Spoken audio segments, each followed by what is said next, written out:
Thank you for joining us for today's call. My name is Joe Doherty. I am Senior Director of Communications at the Foundation for Defense of Democracies, a nonpartisan research institute focused on national security and foreign policy. We're grateful that you've taken the time to join us for today's call as FDD experts preview China Week in the House of Representatives. Joining us on today's call, Craig Singleton, Senior Fellow and Director of FDD's China Program. He previously spent more than a decade serving in a series of sensitive national security roles with the U.S. government, where he primarily focused on East Asia. Elaine Dezenski, Senior Director and Head of FDD's Center on Economic and Financial Power. Elaine previously served as Senior Director at the World Economic Forum, where she led the Partnering Against Corruption initiative and launched the forum's Global Risk Response Network. Rear Admiral retired Mark Montgomery, an FDD senior fellow who served 32 years in the U.S. Navy as a nuclear-trained surface warfare officer, retiring as Rear Admiral in 2017. His flag officer assignments included Director of Operations at U.S. Pacific Command and Commander of Carrier Strike Group 5, embarked on the USS George Washington, stationed in Japan. And Bradley Bowman, Senior Director of FDD's Center on Military and Political Power, focusing formerly of the Senate Armed Services Committee and Foreign Relations Committee, where he advised senators there, as well as an former active duty U.S. Army officer, Black Hawk pilot, and assistant professor at West Point. Some quick housekeeping. Today's conversation is on the record. We will share the transcript and recording from today's call, ideally within 24 hours. FDD is a nonpartisan research institute. We provide our research and analysis to members of Congress on both sides of the political aisle and do not promote legislation. Today's run of show is as follows. First, we'll hear from Craig, followed by Elaine, then Mark, then Brad. We'll then open up the call to your questions. During the Q&A portion, you may submit your questions via chat, or you may use the raise hand feature, in which case we'll let you know when you've been unmuted and can ask your question. All right, let's get underway. Over to you, Craig. Thank you. Thanks, Joe, and thanks to everyone for participating in today's call. China Week in the U.S. House of Representatives marks a pivotal and I think long-anticipated legislative moment. For months, there was pretty considerable speculation over whether it would be the Senate or the House that would take the lead on addressing critical China-related concerns. And now Speaker Johnson has made his move, opting for a series of focused, bipartisan votes that I think signal a strategic response to the growing challenges posed by the PRC. But rather than pushing for a sweeping catch-all China bill, Speaker Johnson has, I think, smartly chosen a methodical approach, one that avoids overly broad legislative packages in favor of well-defined, targeted votes on individual bills, many of which, as I said, enjoy sort of very broad bipartisan support. In terms of big picture framing, House leadership seems to have carefully balanced advancing some very tough on China measures, while deliberately sidestepping some of the more regulatory-heavy bills currently being debated on Capitol Hill. This is especially true regarding outbound investment screening, which notably is absent from this week's lineup, but will almost certainly resurface during the lame duck session. The same applies to some other high-profile measures like the Enforce Act, which would grant the Department of Commerce new authorities to curtail Chinese access to certain AI platforms, which I also suspect will come up during the lame duck session. But there's no ignoring the political calculus here. With the 2024 election season already in full swing, and with polling data showing that a majority of Americans now view China as an adversary, I think forcing votes on these China-related bills presents an opportunity for lawmakers to return to their districts with a clear message: I am tough on China. And in this political environment, it's not just sound policy to take a firm stand against Beijing. Increasingly, it's smart politics too. What's particularly striking about China Week and the agenda is the disproportionate focus on technology. Chinese Communist Party Chairman Xi Jinping has explicitly stated that technological innovation is, quote, the main battlefield of the international strategic game, end quote. He's been adamant that China must avoid becoming a vassal in technology and science, with control over what he calls core technologies, which are, in his view, central to securing China's dominance in the next industrial revolution. And this mindset really explains why US policymakers are laser focused on curtailing China's access to American technology while also limiting the spread of problematic Chinese technologies within the United States. Supporting what she refers to as new productive forces like artificial intelligence and biotechnology and batteries and quantum computing. This is now the Chinese Communist Party's top stated policy priority. But by highlighting these areas as essential to reigniting Chinese economic growth, Beijing has actually tipped its hand, providing a roadmap for US policymakers to blunt those very industries and make it much harder for China to scale or dominate them. There are a few notable examples of tech-related bills that are coming up this week.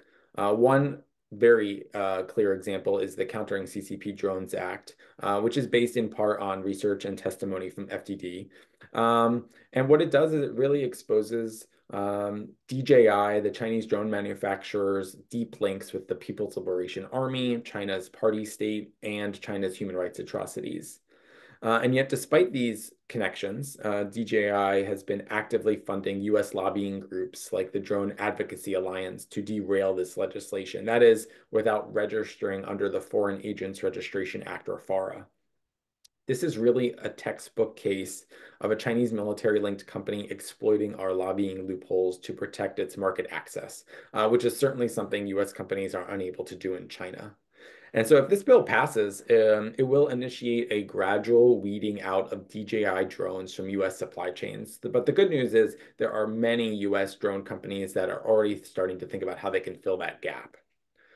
We're also seeing pretty significant attention on Chinese battery technology. Unlike DJI, Chinese batteries aren't yet fully entrenched in the US critical infrastructure, but they are very well positioned to do so. There are very few barriers to entry, if you will.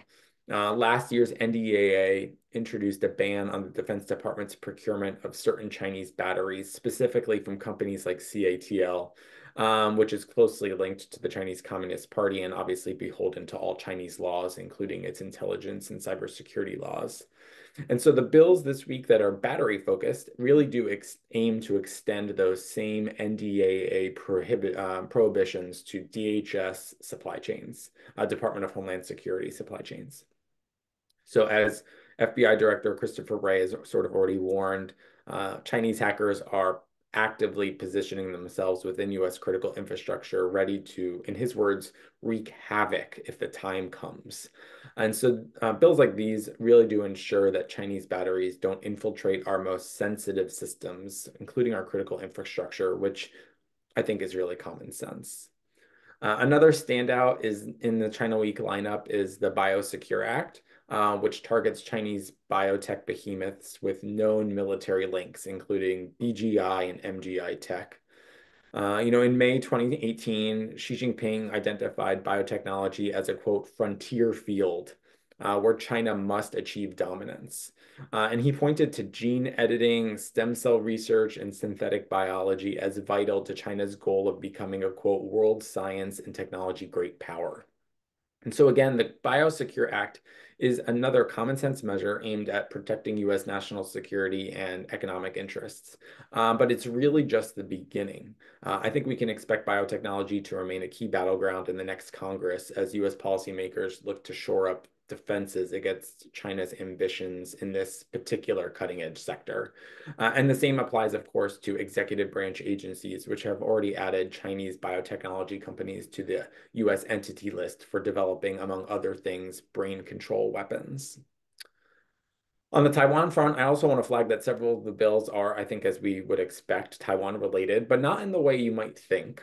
As some of you know, an FDD delegation recently traveled to Taiwan to conduct its first ever tabletop exercise examining Chinese economic and cyber coercion, the results of which will be published in an upcoming FDD report in the next few weeks. Stay tuned on that front. And so on that front, it's clear with some of the bills that are Taiwan focused that policymakers are paying very close attention to this issue, the issue of cyber and economic coercion. One in particular, the Taiwan Conflict Deterrence Act. That requires the Secretary of Education to publish a report on financial institutions and accounts connected to senior officials of the PRC, and to restrict financial services for certain immediate family members of such officials, should there be a war over Taiwan. Just in closing, before I hand it off to Elaine, I just want to say that I think, in short, this week's China Week isn't just about advancing a few bills. It's about signaling a shift, both to Beijing and to the American public, that Congress is fully committed to countering China's strategic ambitions. The emphasis on technology, critical infrastructure, and national security makes it clear that this is not only a matter of economic competition, but also a critical component of our broader strategic posture. And as we look ahead, it's evident that China's aggressive push in areas like AI and biotech and supply chains will remain, I believe, at the forefront of U.S. legislative and policy efforts, regardless of who wins the White House this fall. With that, I'll turn it over to Elaine and look forward to some of your questions at the end. Thanks, Craig. Excellent summary. Good morning, everyone. I just want to pick up on a couple of key points here. First, let's start on the EV battery front. As Craig laid out, there's some good signaling in terms of where these bills would limit, for example, U.S. government exposure to certain Chinese battery technologies. This is really important as a signal in terms of building some bipartisan consensus around the future. And there's the flip side to this, which is what I wanted to discuss with respect to our research at the Center on Economic and Financial Power. We have forthcoming research before the end of the year. This will be published, and it is specifically focused on these vulnerabilities across the EV battery supply chain. So this legislation is critical, HR 8631 and HR 7980, in terms of identifying that we have a problem that we need to solve by creating a U.S. ecosystem and an allied ecosystem, a North American ecosystem around EV battery production. Right now, it's very difficult to import a battery into the U.S. that doesn't have some level of Chinese engagement. Even for batteries that are coming from South Korea, from Poland, the core componentry of those batteries is still coming from China. I'm talking about the anodes and the cathodes and the separators, all these small pieces that make up the major value of an EV, which is in the battery.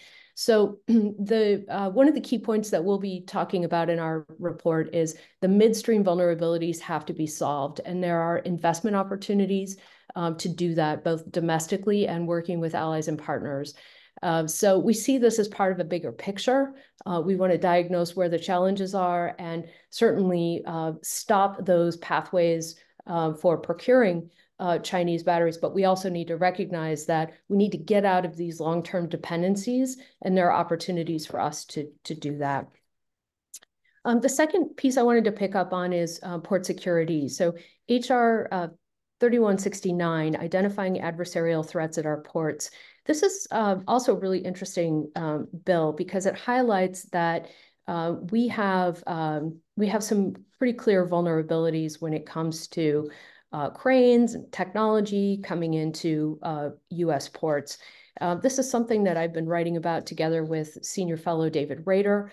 And we really need to look holistically at what's happening around ports, not only U.S. ports, but those ports, foreign ports that are critical to our supply chains, whether we're talking about the influence of Chinese ownership, the potential for integration of Chinese surveillance equipment, and the back end. And what I mean by that is the data associated with shipments coming in and out of U.S. ports and foreign ports, and who controls that data.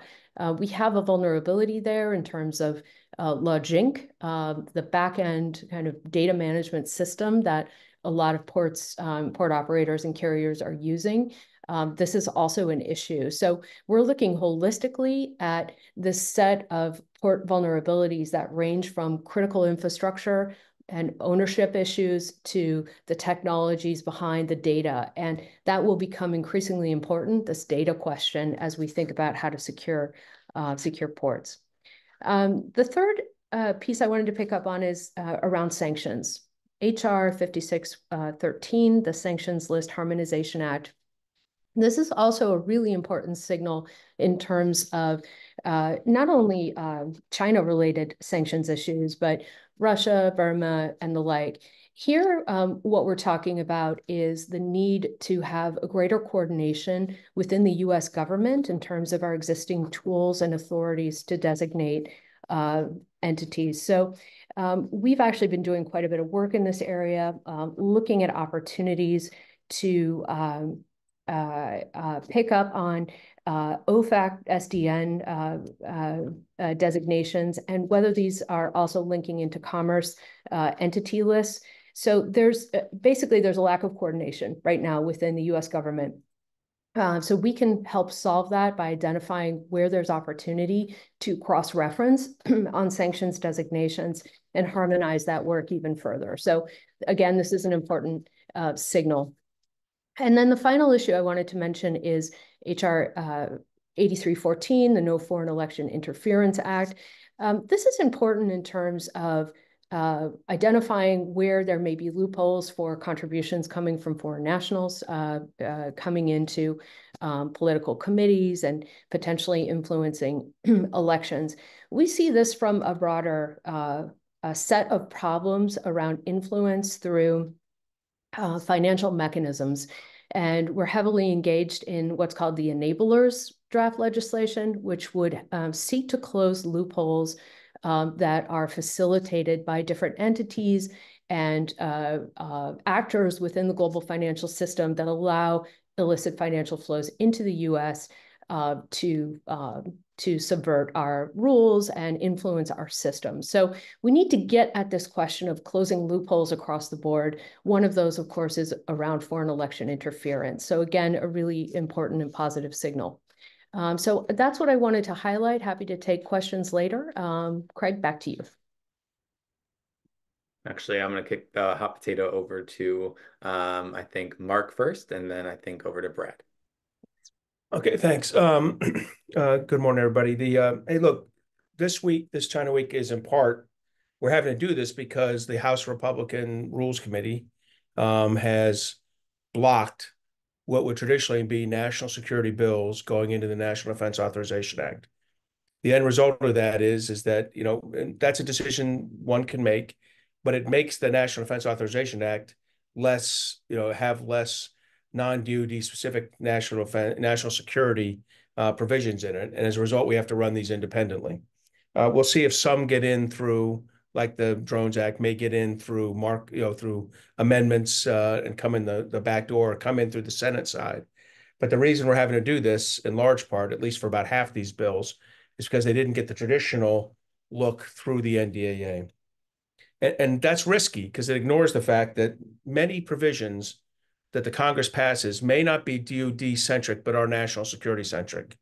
And the NDAA has become the effective cover for national security legislative making over the last 25 years, and that's been slightly upended over the last 2 years. I hope that that tradition stops.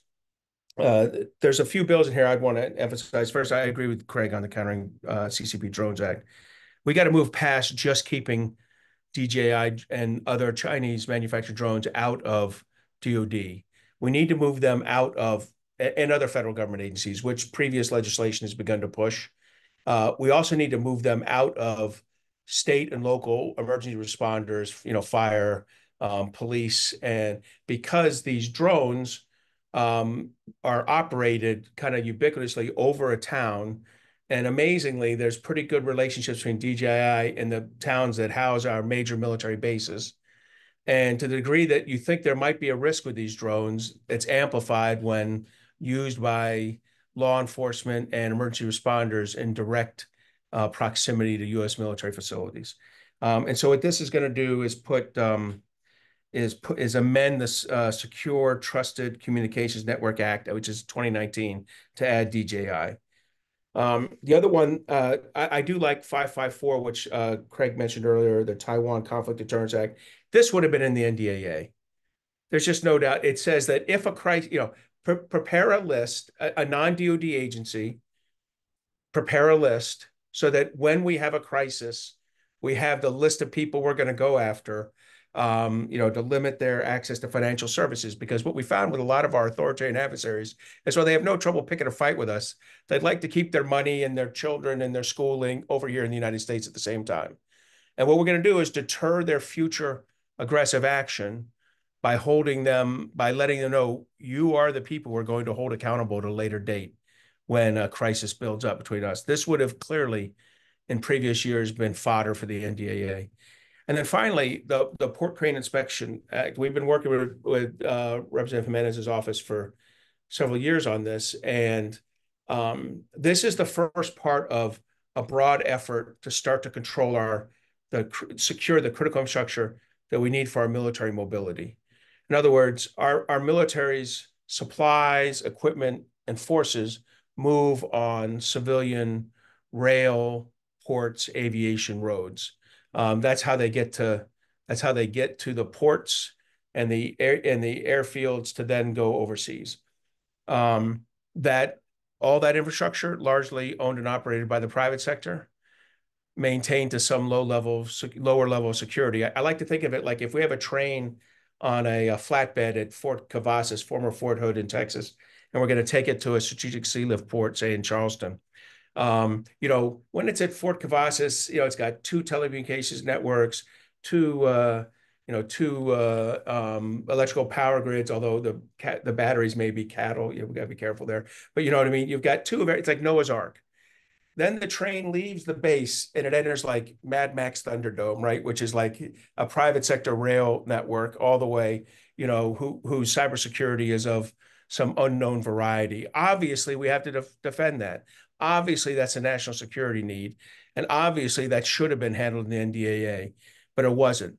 So the port crane's the first one. One thing I'll say is I'm really worried. I mean, it does go after, it's very specific to the U.S. Strategic seaports. It's looking specifically at the ZPMC Chinese cranes. And really what bothers us here, we don't need to replace 98 ZPMC cranes. I think that's the administration's push right now. I think this gets at, we need to assess the cellular modules in those cranes to determine if they pose a security risk.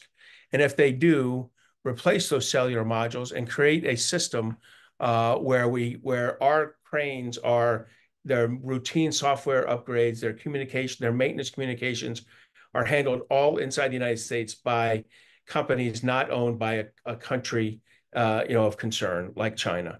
So I really like this Port Crane Inspection Act.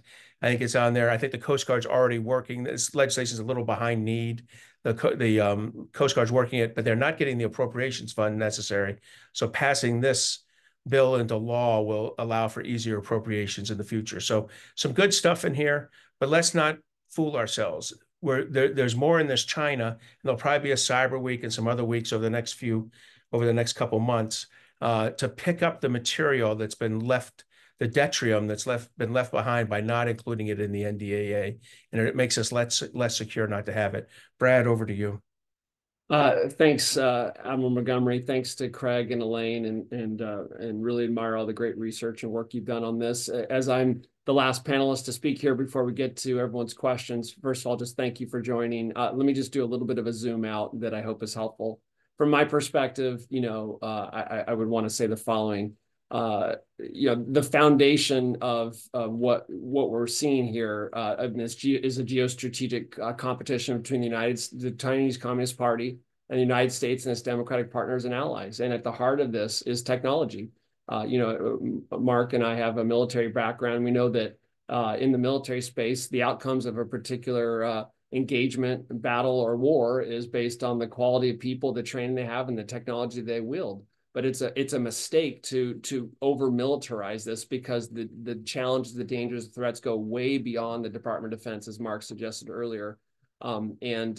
It's important to understand that there are national security implications and consequences here that go across our society, and it's important to understand that. I think it would be a mistake to view what we're seeing here as simply a competition among companies for market share, market access, or revenue. What we're seeing, I really is much bigger and more consequential than that. This is really a geostrategic competition, I would say, between two worldviews. One is authoritarian, autocratic, and even totalitarian, and the other is democratic. One is a might makes right model, and the other is rules-based. So who prevails in this competition related to technology and these other issues really matters. And the world will look different if the CCP enjoys the preponderance of power in setting international rules and norms. And so I think it's important to kind of understand that. And you know, if one is a fan of civil liberties, privacy, and ethics, look no further than Jin Jiang about what a world might look like in terms of Chinese calling China, the CCP is calling the shots. Quick word on military civil fusion. That was kind of the flavor of the month a couple of years back. I still think it provides important context for what we're seeing here. You know, as the U.S. government has said, and as Craig knows better than me, as the CCP has said in its own words, this is an aggressive national strategy of the CCP to eliminate barriers between China's civilian research and commercial sectors and its military and defense industrial sectors. That's what they're doing domestically here and have been doing for quite some time.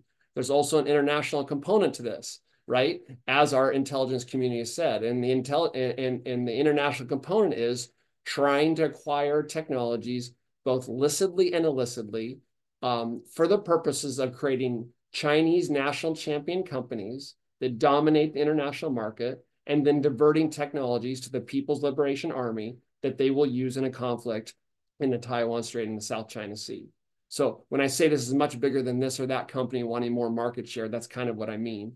And as I and my colleagues have been saying, I've been saying at least since 2019, I think we really need to, in the West, we need to understand that the notion of a private Chinese company is an antiquated and relic that needs to be retired. There is no such thing, in my view, as a private Chinese company. It's either already working for the Chinese Communist Party or is one phone call away from doing so. So a lot of Americans are looking at this, well, wait, you know, they're bringing their Western paradigms this, and they need to understand that's not the situation we're confronting. And then two last quick comments, you know, predators, just I'm a fan of metaphors and analogies here. You know, these legislative efforts we are seeing are part of a dynamic where Americans are kind of belatedly waking up. We've seen one of the largest transfers of intellectual property in human history. We've had American officials testify to that fact.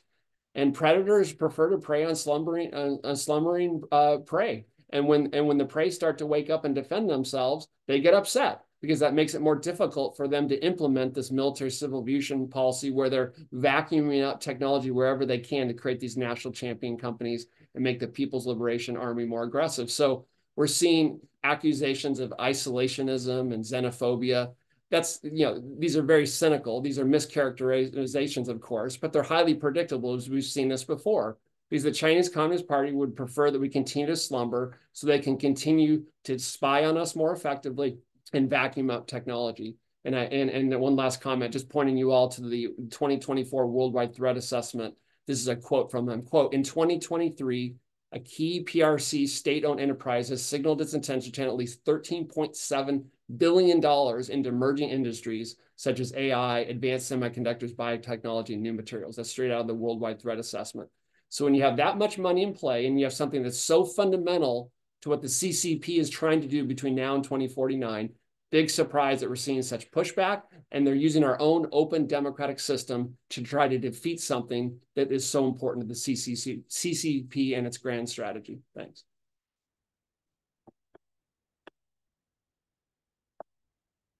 Thank you, Brad. Thank you, Elaine. Thank you, Mark. Thank you, Craig. An outstanding conversation here as you paint quite a picture as we enter China Week in the House.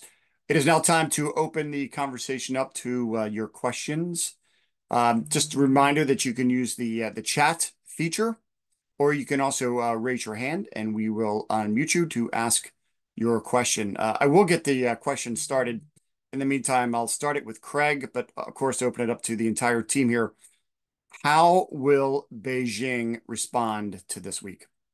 Thanks, Joe. I think Beijing's probably likely to view these votes as just another indication that U.S. policymakers are aligning bipartisan forces to curb China's global ambitions, particularly in technology, trade, and security. The focus on limiting Chinese access to U.S. technologies and supply chains, I think, will be seen as a direct attempt to contain China. Given the tone of recent Chinese official statements, Beijing may also interpret this legislative push as an escalation of U.S. efforts to, quote, decouple from China. And I think that could feed into China's narrative that the U.S. is pursuing containment policies rather than a healthy competition, potentially further straining ties. I think domestically, Chinese media is likely to frame these efforts in China Week as an unjustified attack on China's legitimate economic and technological ambitions. Beijing will probably seek to portray these moves as attempts to stifle China's, so-called, quote, rightful place in global leadership, and that will, I think, potentially appeal to nationalist sentiment in China. We could also see Beijing could be expected to respond with countermeasures of its own, perhaps more stringent regulatory actions against U.S. companies operating in China, further tightening its control over critical supply chains or accelerating its efforts to develop homegrown alternatives to U.S. technology. And last, I would say Beijing is probably thinking about how to use this legislative push as an opportunity to test the limits of U.S. resolve by amplifying retaliatory measures or further leveraging diplomatic and economic relationships with other global actors or powers, including U.S. allies, to perhaps soften the impact of these potential U.S. restrictions. Anybody like to add to that? Sure, I'll jump in on this one. Thanks, Joe. I think there's the real likelihood that these kinds of legislative efforts will ultimately push Beijing to think through how they can exploit the existing loopholes and opportunities more quickly. That's what I'd be thinking about if I saw this, this sort of legislative agenda coming forward, which of course is a continuation of a huge focus on China in particular. And one area that I'd be thinking about if I were sitting in Beijing is what can I do to integrate into North American supply chains more quickly and efficiently? And here's where we really need to pay attention. What's happening in Mexico, for example? This is a question around EV supply chains in particular, one that we've looked at through our research. There are huge vulnerabilities in the Mexican domestic market, both in terms of Chinese imports, but also Chinese companies that are looking to root their operations, including in batteries, in Mexico, with the idea that that's North American content that can then enter into the US market in some form. So there are many aspects to these challenges, particularly around critical supply chains, that have a North American dimension, and we really need to be mindful of those vulnerabilities as well. That's something that I think we'll probably see more focus on in terms of congressional action, but I think these are immediate challenges for us as well. Thank you, Elaine. Thank you, Craig. We do have some questions that have come in. We will start with Elliot of The Wire China. Elliot, over to you.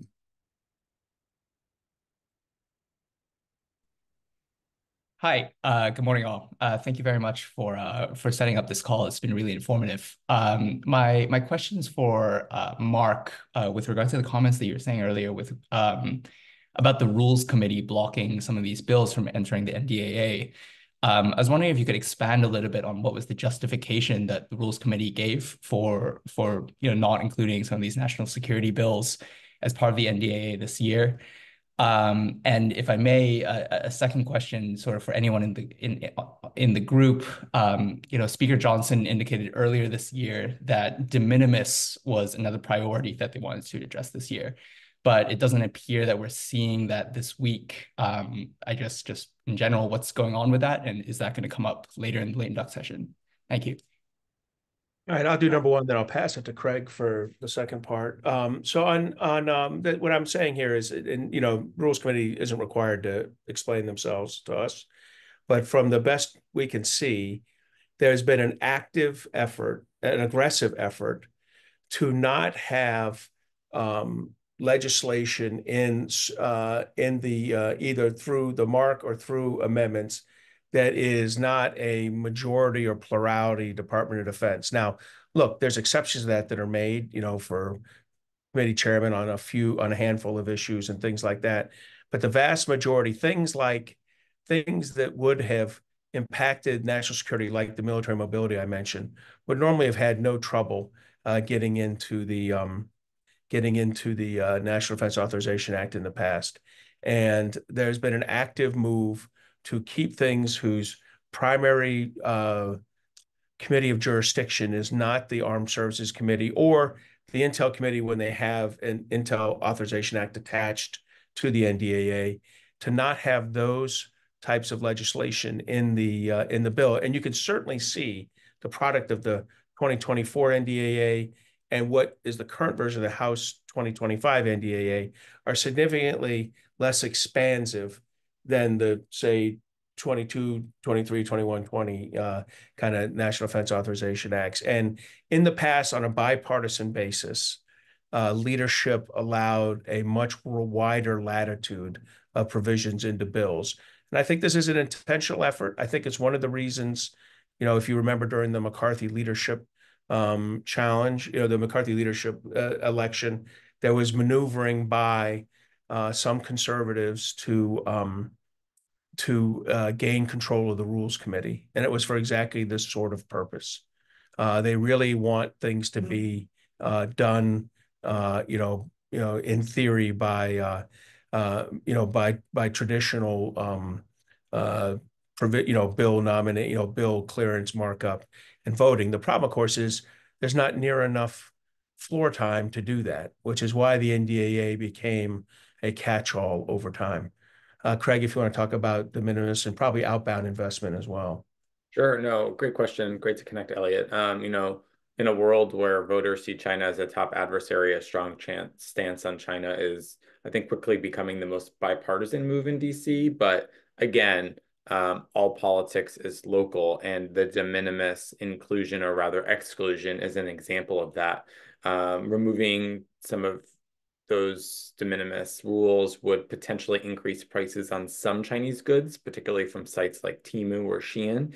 And I suspect because of those potential increases in prices right before an election, members are perhaps thinking twice about whether that's something that they would want to be able to talk about on the campaign trail, or perhaps whether it would provide fodder for their political opponents, at least before the election. That said, I suspect we will see movement on de minimis in the lame duck once the election's been decided.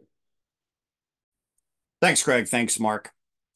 Joe, Up next, yes, please do, Elaine. I just wanted to jump in on de minimis.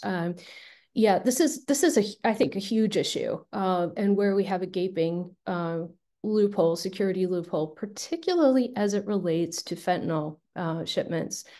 And this is an area where we don't see anything specific right now in terms of China Week legislation, but I could envision that this topic could come up before the end of the year. And fentanyl may be the way to get a de minimis provision moving in some legislation. Thanks, Elaine. Phelan, Politico, over to you.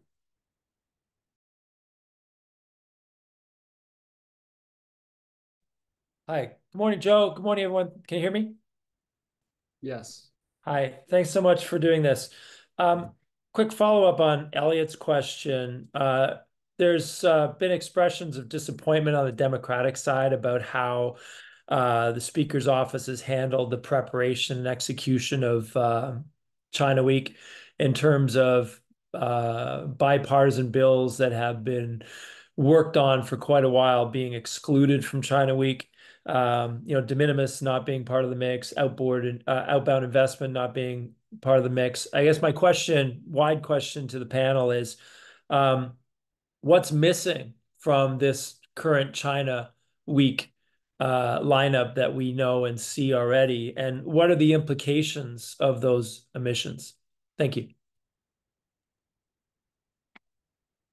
Happy to jump on and then defer to others. You're right, Phelan. Like, there is some brute force here, and I mean, the Speaker's office, I think, is thinking about there's a political context here in a highly contested political environment.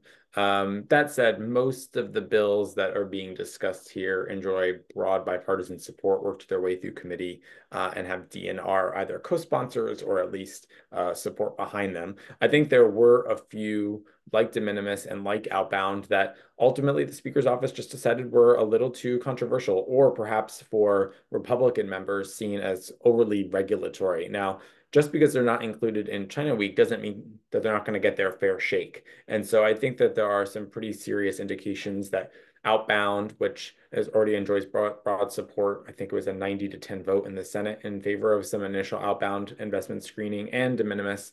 And a few of these other bills are going to see action in play after the election. And we'll see what kind of a lame duck we have. Obviously, the results of the presidential election will determine the context for the lame duck, whether the former president is successful and perhaps Republicans decide they want to overplay their hand and hold back on some of these bills and then vote for them in the next Congress, or whether there's a broad sense that they should drive forward and claim these wins during the lame duck. I think some of those political dynamics will be based on how the presidential election is decided and what the fallout is from that. I'm eager to hear from Mark on anything he thinks might be missing. Just as someone who worked in the U.S. Senate for almost 9 years, I would just make a general comment that might help, I hope is useful, and that is the following: that floor time, whether it be in the House or the Senate, is the most precious commodity in Capitol Hill, right? It's always precious, and in the months before a presidential election, where you have a longer than normal recess, so people can get back to their districts and campaign, floor time becomes even more of a rare commodity. And so when you have constraints on floor time, that affects legislative strategies and processes to get things done, and what you do and what you don't do and how ambitious it is and so forth. So that's definitely the dynamic that we see playing out. Often, almost always, there are legitimate complaints regarding the process that is followed by the majority party in either chamber. Often those criticisms are legitimate. But what you also see is sometimes when someone has a policy objection that they're not really eager to show in the light of day, they resort to process complaints. So whenever you see a member complaining about process, there's probably a kernel of truth to it. There's probably a fair criticism there. And sometimes, not always, it is a policy objection masquerading as a process objection. Thanks. Yeah, thanks. One thing I'd add is that, look, I didn't think outbound was going to be there because I think you really don't have the chairman of the jurisdictional committee fully on board in financial services. So we'll have to see. I don't think things get any easier in lame duck, both in terms of what Brad mentioned of floor time, because I assume there's going to be like a massive amount of appropriations. It may or may not get handled depending on how the November election goes, but certainly there'll be the NDAA in there, and there'll be a lot of other retiring members using their final gasp of relationship to try to get things done. So that's going to be tough. Things that don't get handled here and are thought to be handled in lame duck. I think that the lame duck, menu is going to be much bigger than what the lame duck stomach can process. Thank you all. We have a few more questions still in the queue. Up next, we're going to go with Chris Buckley of the New York Times, and we're going to go to Michael at Reuters, and then Bowman over at the South China Morning Post. Christopher, let's start with you. Thanks very much for doing this. It's very useful. I'll confine myself to one question. I guess it's mostly for Craig, who is discussing drones in this legislation. I'm interested in the broader question about, it sounds like you see this legislation as part of a broader effort to roll back the ubiquity of Chinese-made drones and drone technology in the United States. I'm just wondering how you see that playing out. Is that an initiative that enjoys broad bipartisan support? And how does it unfold? I ask that in particular because here in Taiwan as well, DJI drones are everywhere. And I think one of the problems that faces Taiwan's drone makers is establishing the scale and the skills to begin making innovation in the military sector is much harder when they really can't get a foothold in the civilian sector.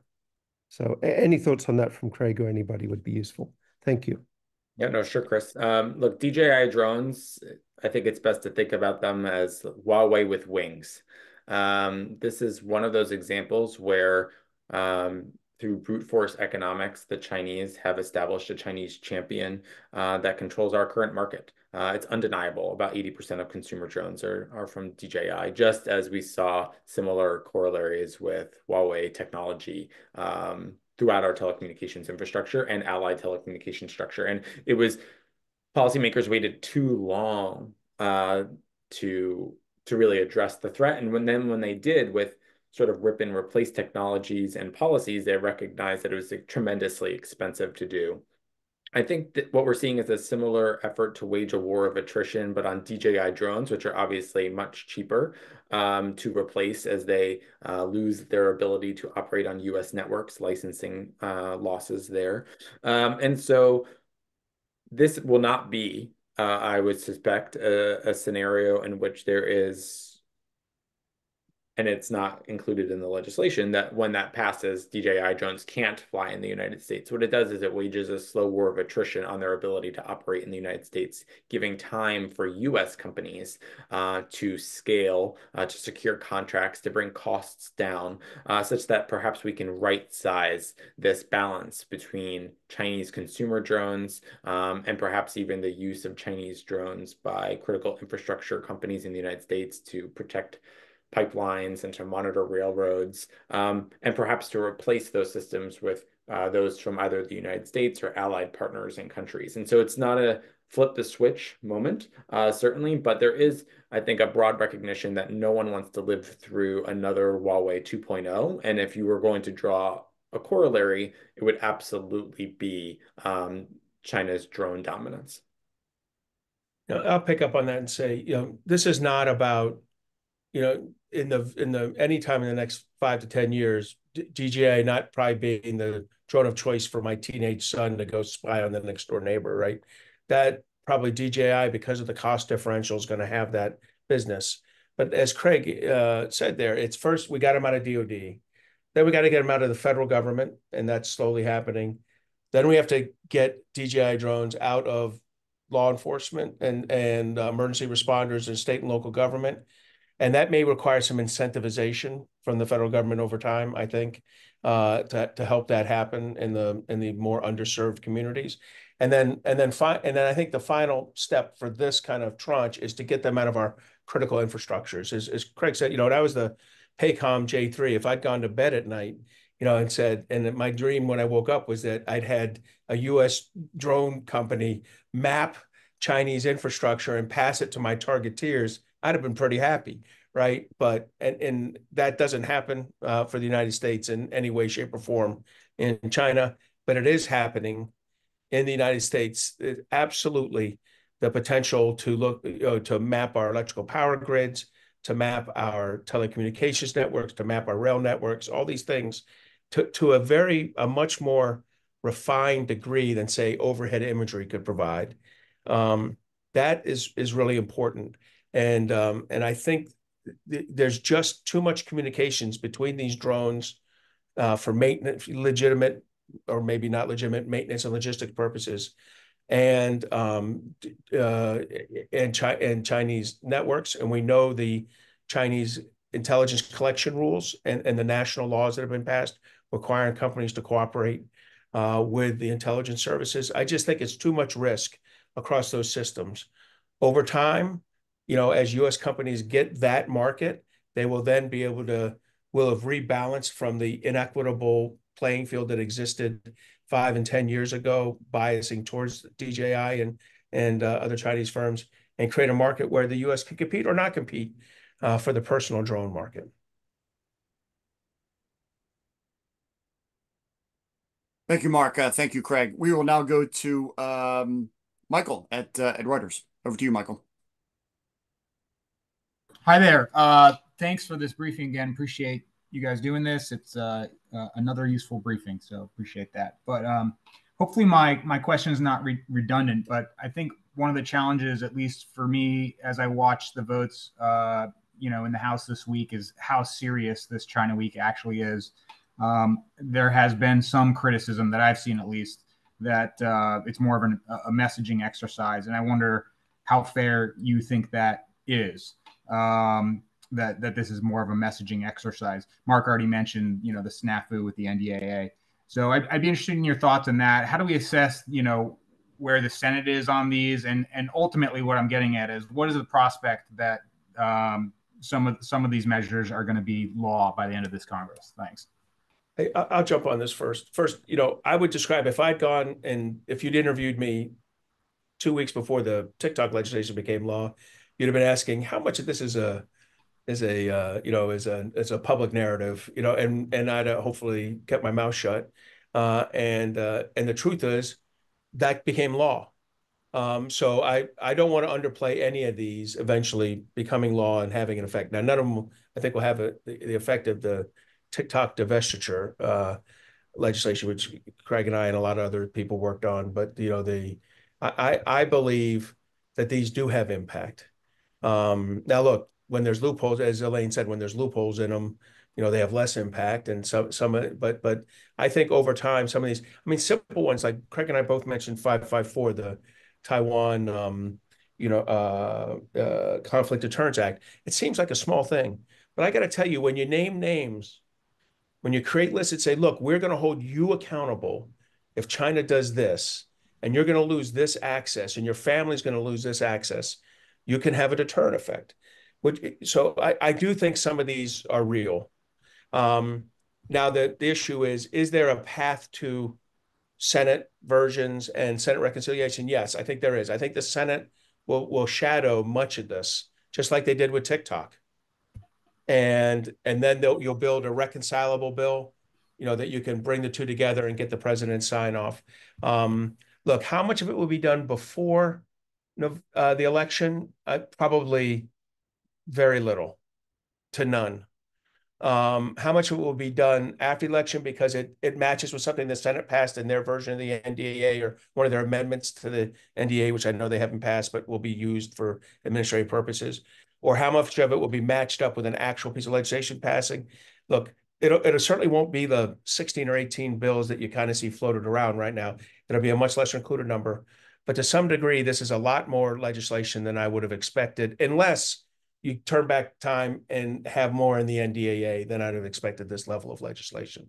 Hopefully that wasn't too long an answer. No, I would just quickly add, in addition to Mark's great comments, is that, many of these problems were years or decades in the making, and we're not going to solve them, unfortunately, in 1 year. So I suspect a lot of the sponsors and co-sponsors are viewing this both out of realism and necessity as an iterative process, or a process that will unfold over many years. There's as back when I was working in the Senate, you would want to do X, but you realize you couldn't get all of X done in the first year. So you make a good start, and then you plan on building on it in future years. And the more finite the floor time, the more truncated the timeline, often the less ambitious you have to be. Real quickly, and I'm building again on Mark's comments, is that, as the Senate looks at the House, they're going to look at it, the majority leader in particular, who's going to have disproportionate power in what comes obviously before the Senate, will look at how the votes go, how successful are the votes, and what is the partisan breakdown of the votes. And then the majority leader will look at his own political and parochial prerogatives. He'll check with his caucus, he'll check with the administration, and then he'll make decisions about how to allocate his finite time. And again, you have kind of this pre-election, post-election dynamic as well that will be in the mix. If I could jump in on this question about signaling as well, I actually think that this is really important right now. From my perspective, it's less about the comprehensive nature of these bills, because mostly they're not. They're increased reporting requirements or looking at specific procurement activities. But the broader message to the marketplace is one that really matters right now. Why? Because these types of legislative activities, they signal to the marketplace, to investors, to those who are thinking about investment in China and elsewhere, that the government is acknowledging certain kinds of risks And that then needs to be conveyed into the process by which companies make decisions about where they're going and where they put their investment. So this is actually critical, and this is where I see the primary benefit of this approach with these bills. It is kind of a piecemeal group of legislative initiatives. I think we touched on that in terms of being, areas where there's bipartisan support, where there's an opportunity for a quick hit. And that matters, of course. So, we're seeing kind of a confluence of that along with this kind of broader objective, which is signal to the markets that there is a new level of risk that needs to be incorporated into decisions that the private sector makes about where it invests. Hey, Joe, 30 seconds, if I may, just in addition to signaling to companies, as Elaine so rightly highlights, and frankly, signaling to Beijing, there's also signaling to allies and partners, right? Because these problems are so much bigger than just the United States, right? These are affecting our democratic partners. I'm thinking of Japan and South Korea and Australia and many others. And so they're suffering from many of these same challenges.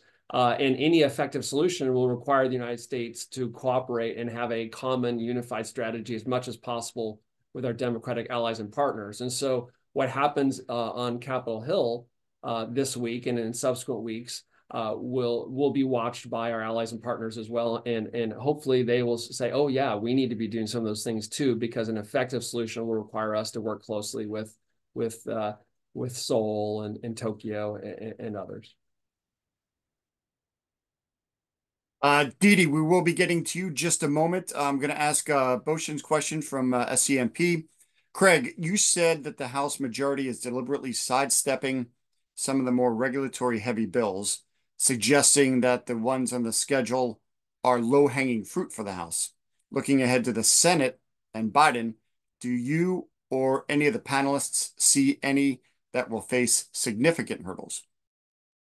Yeah, I'm not sure I would call them low-hanging fruit. I mean, these are pretty serious bills, and they do enjoy broad bipartisan support. I'm not sure that makes them low-hanging, but some of them are pretty serious, like the Countering CCP Drones Act.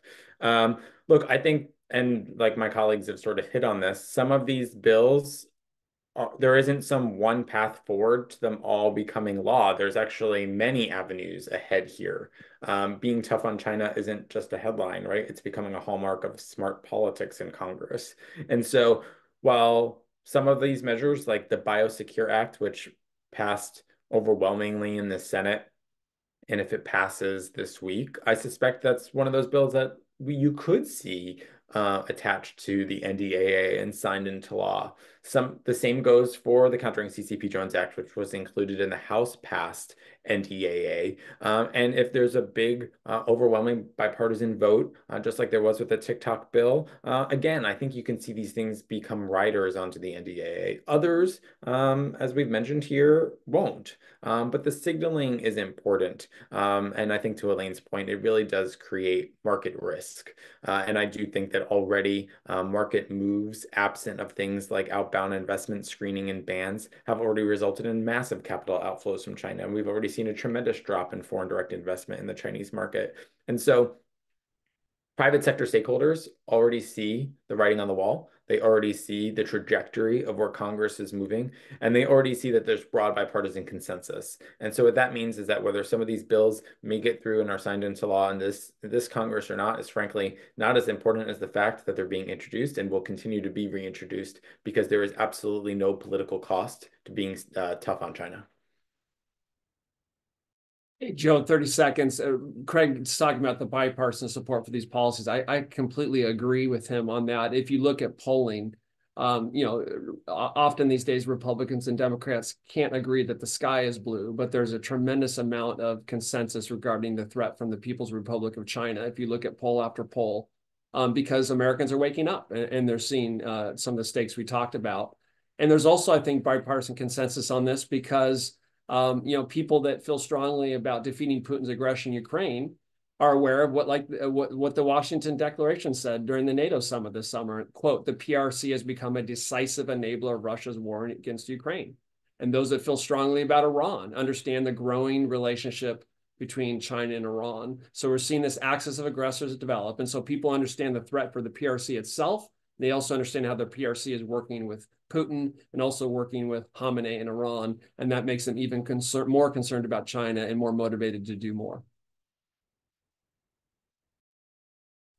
Didi, over to you, please. Thank you.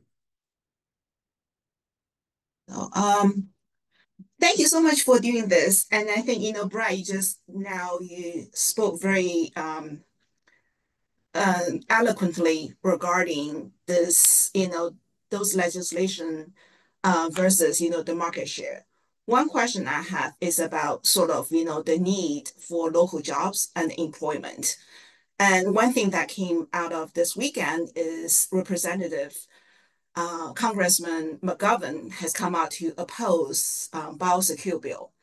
And probably by coincidence, he is in a district where Wuxi Biologics has this, a massive kind of a plan, that has been halted over the biosecure.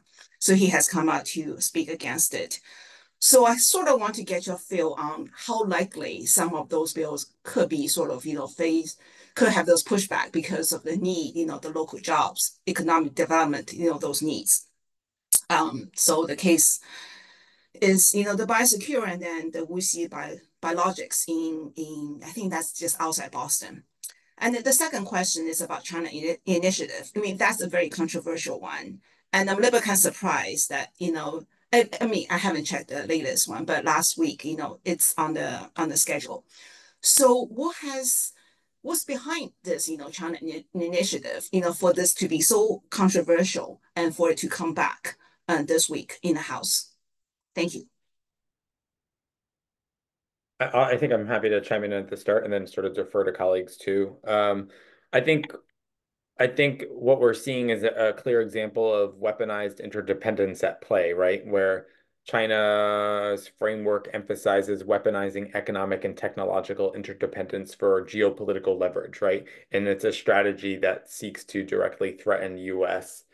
Technology giants and industries. And this is a clear example where I think the risks of dependency on Chinese components and companies are no longer seen as theoretical. And so in the case of Wuxi and BGI Tech and others, there's ample evidence that they're tied to Chinese companies and Chinese military in particular. But it's not unsurprising that members of Congress, particularly in an election year, would be thinking about what's the impact on my district and what the local politics angle.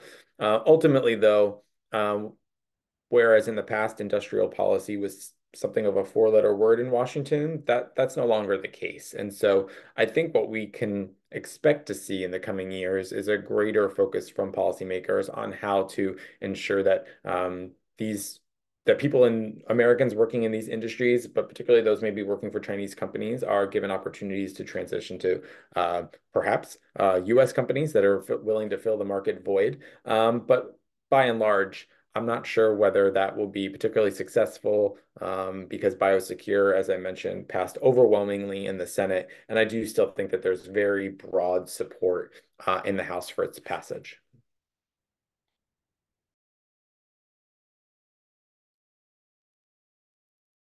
Would anybody else like to weigh in on that as we're about to wrap up the call? If not, I will ask each of our experts here to leave us with one key thought before we depart. But before we do that, first of all, thank you to everyone who participated in today's call. A reminder that if you'd like to arrange a one-on-one conversation with one of our experts, please do so. Reach out to us at the email press@fdd.org, and we will help arrange that conversation, whether it's today or anytime this week during China Week. Special thank you to Ellie Buffkin for her terrific work behind the scenes. Craig, over to you to get us started with just a key thought that you want to leave us with. Then we'll go to Elaine and Mark and wrap up with Brad. I would just say, Xi Jinping has put his chips on technology, but by highlighting his top priorities, he's given us the blueprint to block, I think, his winning hand. Thanks, Joe.